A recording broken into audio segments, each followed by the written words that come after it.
Avant de plonger dans cette histoire incroyable, pensez à vous abonner à la chaîne et à activer la cloche. Ici, chaque récit a quelque chose à dire, et vous ne voudrez pas en manquer un seul. Boston, début septembre. L'air frais de l'automne se glissait entre les bâtiments en briques rouges d'une école privée réputée pour son excellence académique. Dans les couloirs parfaitement propres et silencieux, chaque élève semblait suivre un code invisible: respect, discipline et prestige. Mrs. Whitney, enseignante de musique depuis plus de 15 ans, marchait dans ces couloirs avec un air de supériorité qui pesait sur tous ceux qui osaient croiser son regard. Ses élèves la craignaient autant qu'ils la respectaient, et rares étaient ceux qui osaient lui tenir tête. Mais derrière son apparente élégance se cachait un préjugé profond. Elle ne supportait pas les élèves noirs, qu'elle jugeait inadaptés à son univers raffiné. Ce jour-là, un nouvel élève fit son entrée dans sa classe. Marcus Thompson, 17 ans, avait récemment déménagé à Boston avec sa mère.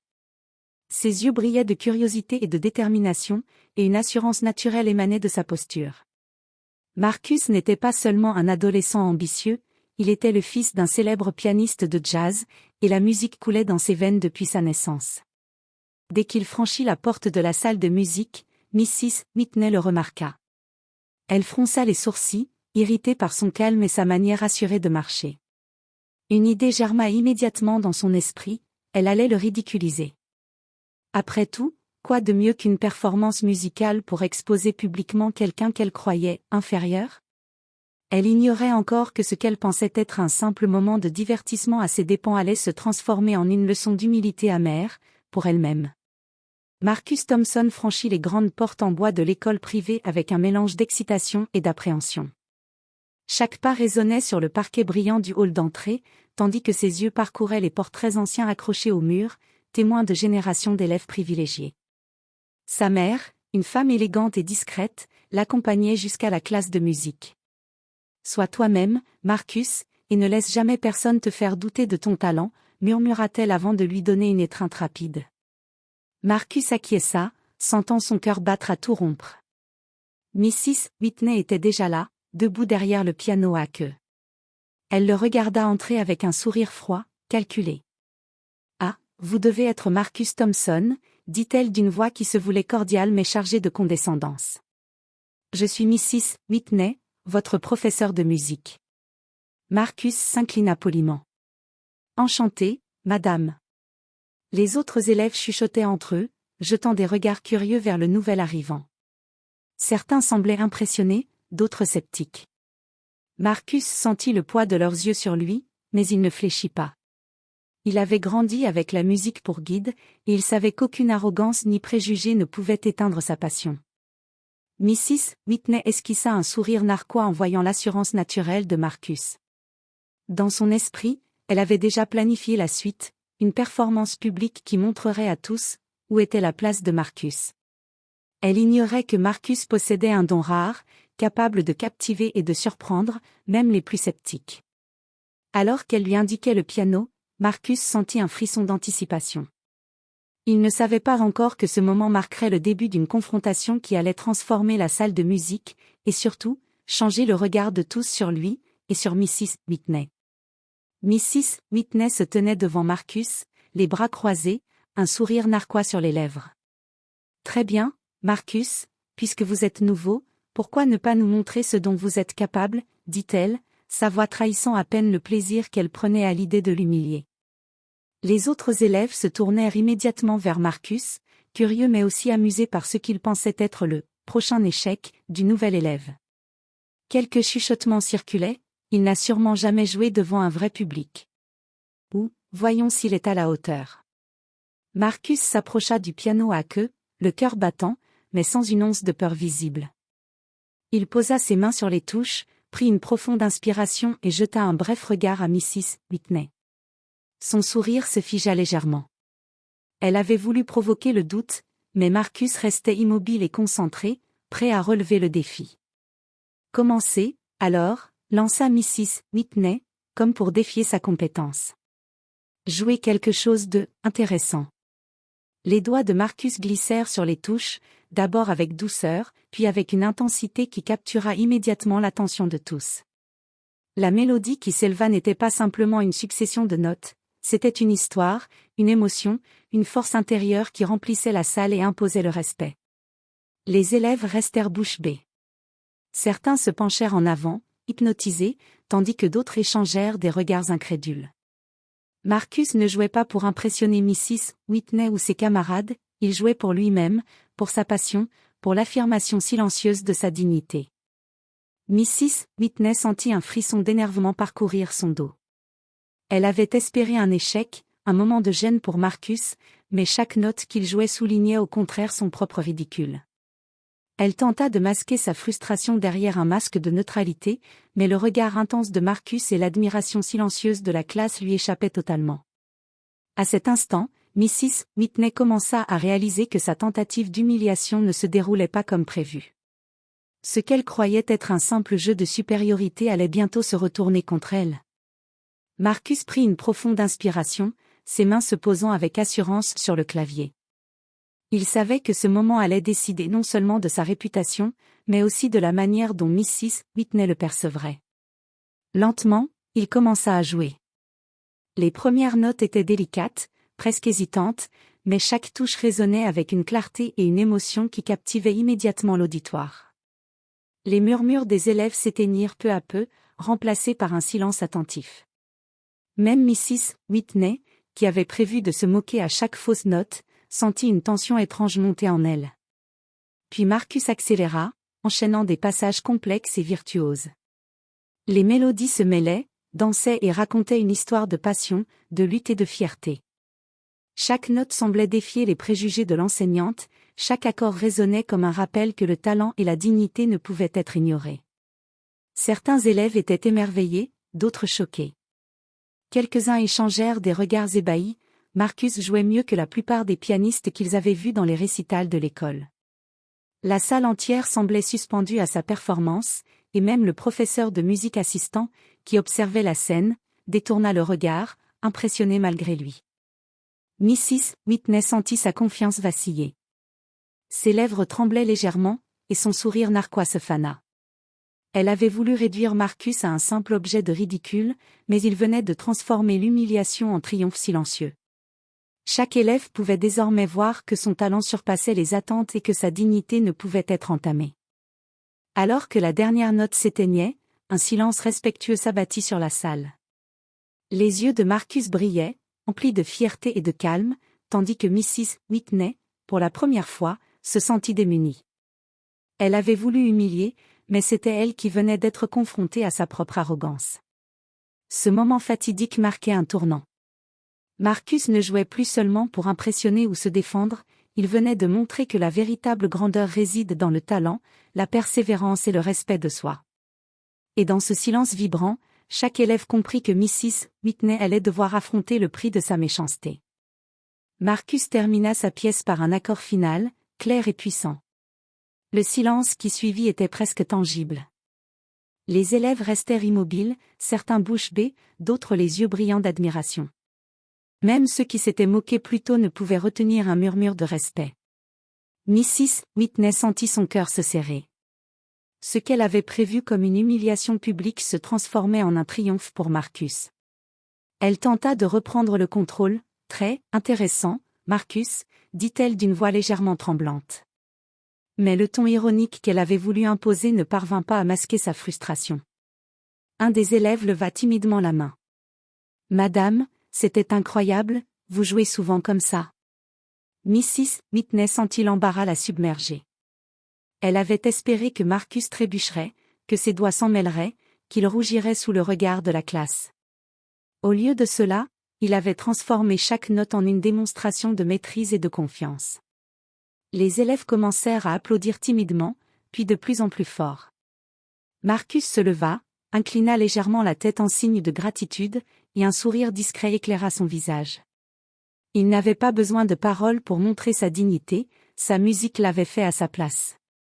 Mrs. Whitney se tourna vers le tableau, cherchant désespérément une excuse pour détourner l'attention. Mais c'était trop tard. Le regard des élèves était désormais rempli d'admiration pour Marcus et de scepticisme à son égard. Son plan de domination s'était retourné contre elle. À cet instant, Mrs. Whitney comprit qu'elle venait d'ouvrir la porte à sa propre humiliation. Chaque murmure de la classe, chaque applaudissement, chaque regard admiratif de ses élèves était une piqûre à son ego. Elle avait voulu briser un jeune homme pour se sentir supérieure, mais elle venait de montrer à tous qu'elle était incapable de reconnaître le vrai talent quand il se trouvait devant elle. Marcus, calme et maître de lui-même, ramassa ses partitions et quitta le piano avec élégance, laissant derrière lui une salle bouleversée et une enseignante déstabilisée. Ce jour-là, la hiérarchie tacite de la classe avait été inversée. Et Mrs. Whitney, qui pensait tout contrôler, venait de réaliser que sa arrogance allait bientôt lui coûter bien plus que sa fierté. Après le dernier accord, un murmure parcourut la classe. Les élèves chuchotaient entre eux, échangeant des regards émerveillés et surpris. Marcus, debout près du piano, sentait leur admiration silencieuse. Pour lui, chaque note jouée avait été une déclaration : « Je suis ici, je mérite respect et dignité ». Mrs. Whitney, quant à elle, était figée derrière son bureau. Son sourire narquois avait disparu, remplacé par un rictus de frustration et d'incrédulité. Elle avait prévu de ridiculiser Marcus, mais il venait de transformer son humiliation en triomphe éclatant. Chaque élève dans la salle comprenait désormais que la couleur de peau de Marcus n'avait aucune influence sur son talent ni sur sa valeur. Marcus s'assit à nouveau, reprenant calmement ses partitions. Il savait qu'il ne s'agissait pas seulement de musique, mais d'un acte de résistance silencieux contre le racisme et les préjugés. Il laissait chaque note parler pour lui, chaque accord transmettre sa fierté et sa dignité. Un des élèves, timidement, osa briser le silence. « Marcus, c'était incroyable. Vous êtes vraiment talentueux. » Un autre ajouta, un sourire sincère aux lèvres, « Vous devriez jouer devant tout le lycée, pas seulement en classe. » La reconnaissance des élèves renforça Marcus. Pour la première fois depuis longtemps, il ressentit un profond sentiment d'appartenance et de fierté. Il n'était pas seulement un nouvel élève, mais un jeune homme capable de montrer au monde entier, avec calme et grâce, que la discrimination et les préjugés ne pouvaient jamais l'arrêter.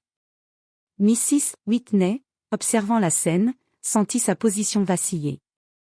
Elle avait voulu montrer sa supériorité, mais Marcus venait de transformer chaque note en miroir de son arrogance. Ses élèves ne la regardaient plus avec respect, mais avec scepticisme. Et dans cette salle, le pouvoir de l'enseignante s'érodait peu à peu.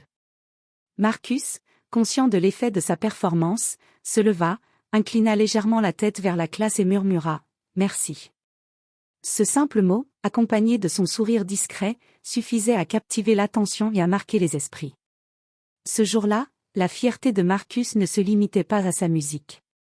Elle était le symbole de sa force intérieure, de sa dignité face à l'arrogance et au racisme. Et dans le silence qui suivit ces notes, Mrs. Whitney réalisa, pour la première fois, que sa tentative de domination venait de se retourner contre elle. Après l'applaudissement timide mais sincère des élèves, Mrs. Whitney sentit qu'elle devait intervenir. Elle se leva brusquement, ajusta sa jupe et força un sourire qui ne masquait pas sa colère. « Marcus » dit-elle d'une voix tremblante mais autoritaire, « je suppose que vous pensez vraiment que vous pouvez impressionner tout le monde avec ça ?» Marcus leva les yeux calmement vers elle, son expression sereine mais déterminée. « Madame, je ne cherche pas à impressionner qui que ce soit. Je joue simplement la musique comme je la ressens. » Les élèves se penchèrent en avant, attentifs à la tension palpable entre l'enseignante et le jeune pianiste. Mrs. Whitney sentit que son autorité vacillait. Chaque mot qu'elle prononçait pour le rabaisser semblait rebondir contre elle-même, car la classe voyait clairement le contraste entre son arrogance et la maîtrise tranquille de Marcus. Un des élèves osa prendre la parole, « Madame, je crois que Marcus a raison. Sa musique, c'est incroyable. » Mrs. Whitney fronça les sourcils, rouge de frustration. Elle essaya de hausser le ton, « Silence. Je suis l'enseignante ici, et je décide de ce qui est acceptable. » Mais son autorité, autrefois incontestée, avait perdu de son poids. Les regards admiratifs des élèves envers Marcus l'étaient devenus envers lui, et non plus envers elle. Chaque geste, chaque mot pour le diminuer semblait futile. Marcus se leva doucement, sans arrogance, et dit calmement, « Madame, je respecte votre position d'enseignante. Mais je ne peux pas respecter qu'on tente de me rabaisser pour des raisons qui ne concernent pas ma musique ni ma personne. Le murmure d'approbation des élèves se transforma en un silence impressionné. Mrs. Whitney, incapable de répondre, resta figée. Pour la première fois, son contrôle absolu sur la classe avait disparu. Elle avait voulu humilier Marcus, mais c'était elle qui se retrouvait exposée. Ce moment de confrontation marquait un tournant. Marcus venait de montrer qu'il n'était pas seulement un élève talentueux, mais un jeune homme capable de se tenir debout avec dignité face à l'injustice et à l'arrogance. Et Mrs. Whitney, confrontée à son échec, commença à ressentir pour la première fois la douce amertume du regret. Le lendemain, la rumeur de la performance de Marcus avait déjà fait le tour de l'école. Les élèves parlaient de sa virtuosité, et certains enseignants, impressionnés, murmuraient entre eux sur le talent rare du jeune pianiste. Mrs. Whitney, qui avait prévu de rester maître incontesté de la classe, se retrouva au centre d'un petit scandale silencieux. Le directeur de l'école, informé par plusieurs professeurs, convoqua Mrs. Whitney dans son bureau. Ses traits étaient fermes, et son regard révélait à la fois sérieux et déception. « Mrs. Whitney, j'ai vu et entendu parler de ce qui s'est passé hier. Je dois admettre que la façon dont vous avez tenté d'humilier un élève pour des raisons personnelles est inacceptable. » Mrs. Whitney se leva brusquement, tentant de défendre son honneur. « Monsieur, ce n'était qu'une évaluation de ses compétences, rien de personnel. » Le directeur secoua la tête. « Peu importe vos intentions. Vous avez perdu de vue l'essentiel, notre mission est d'encourager tous nos élèves à exceller, indépendamment de leur origine ou de leur couleur de peau. » À partir de ce jour, Mrs. Whitney fut retirée temporairement de ses classes de musique et assignée à des tâches administratives, tandis qu'un comité interne examina sa conduite. Son autorité auprès des élèves s'était érodée, le respect avait cédé la place à la méfiance et au scepticisme. Pendant ce temps, Marcus continuait de recevoir des félicitations, des encouragements et même des invitations pour des récitals et des concours de musique. Sa performance n'avait pas seulement impressionné la classe, elle avait ouvert les yeux de nombreux enseignants sur son talent et sa dignité. Mrs. Whitney se retrouva seule dans sa salle, repensant à ses actions et à la manière dont elle avait tenté de rabaisser un jeune homme. Chaque souvenir de sa tentative d'humiliation lui semblait maintenant amer et vain. Elle avait voulu dominer, mais c'était elle qui avait été dominée par l'évidence de sa propre arrogance. Ce fut le début d'une longue réflexion pour elle, le pouvoir fondé sur le mépris et la discrimination ne pouvait jamais durer. Et Marcus, sans même le savoir, avait été l'instrument de sa leçon la plus dure et la plus humiliante. Quelques jours après l'incident, l'école organisait son traditionnel récital de musique. Tous les élèves étaient conviés, ainsi que certains parents et professeurs. Marcus avait été invité à jouer en ouverture, un honneur rare pour un nouvel élève. Dès qu'il posa ses mains sur le piano, un murmure d'admiration parcourut l'assemblée. Chaque note résonnait avec une clarté et une émotion qui captivaient tous ceux qui l'écoutaient. Les élèves chuchotaient entre eux, « C'est incroyable.